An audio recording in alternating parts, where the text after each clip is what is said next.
সুপ্রিয় দর্শক মণ্ডলী, আমি আজকে আসলাম নান্দাইল থানার ধুরো গ্রামে। এই গ্রামটি যদিও আমি দুপুরবেলা আসছি, কিন্তু অনেক সুন্দর। আপনারা দেখেন, অগ্রহায়ণের ধান পেকে গিয়েছে এবং সেই সাথে গ্রামের মহিলারা ধান নিচ্ছে। আমি একটু জুম করে দেখাচ্ছি আপনাদের। গ্রামের মহিলারা ধান নিচ্ছে। ছবির মতো খুবই সুন্দর একটি গ্রাম। দেখেন, ওয়াও! রাস্তাটিও খুবই সুন্দর। তো আমি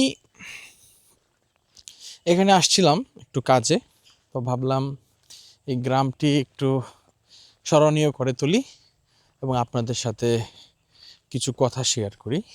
তো যা বলছিলাম সেটা হলো, আমাদের বাংলাদেশের বেশিরভাগ মানুষ তাদের স্বাস্থ্য নিয়ে সচেতন নয় এবং তারা বেশিরভাগ ক্ষেত্রে সবচেয়ে বেশি নির্ভর করে মানুষের মুখের কথার উপর। বাস্তবিক কাজের থেকে মানুষের মুখের উপরে তারা বেশি নির্ভর করে এবং পাশাপাশি ওরা এলাকার যে ফার্মেসি বা পল্লী চিকিৎসক রয়েছে, যাদেরকে তারা চিকিৎসক বলে, তারা কখনো ওদেরকে ওষুধ বিক্রেতা বলতে চায় না। তারা বলতে চায় পল্লী চিকিৎসক বা পল্লী ডাক্তার।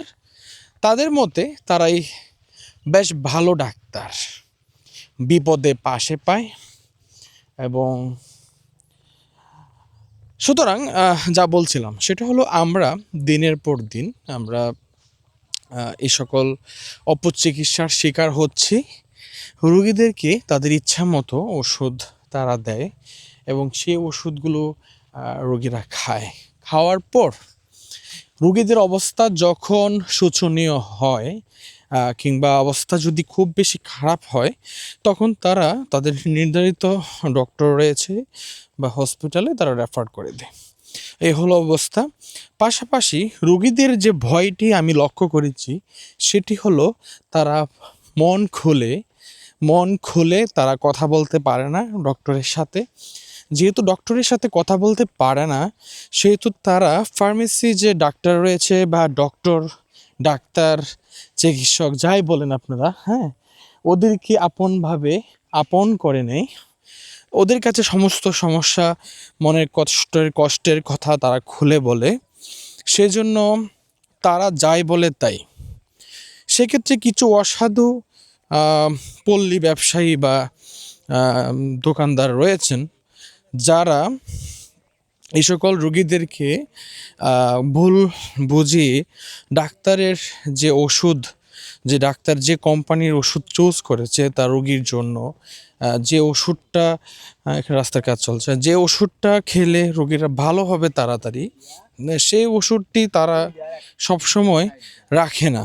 কারণ যে সকল কোম্পানি ওষুধ ভালো না বা কিংবা যেগুলার ইফিকেসি কম, ওই ওষুধগুলা কোনো ডাক্তারই সাধারণত চাইবে না যে আমি লিখি। কারণ প্রতিটা ডাক্তারের ইচ্ছা থাকে তার রোগীর সর্বোচ্চ স্বাস্থ্য এবং সবসময় যেন রোগীটা ভালো থাকে। এটা হলো প্রতিটা ডাক্তারের ইচ্ছা যে আমার রোগীটা সুস্থ হোক তাড়াতাড়ি। যদি আমি খারাপ কোম্পানির ওষুধ লিখি, সেক্ষেত্রে রোগীটা যদি ভালো না হয়, তাহলে তো আমারই দুর্নাম।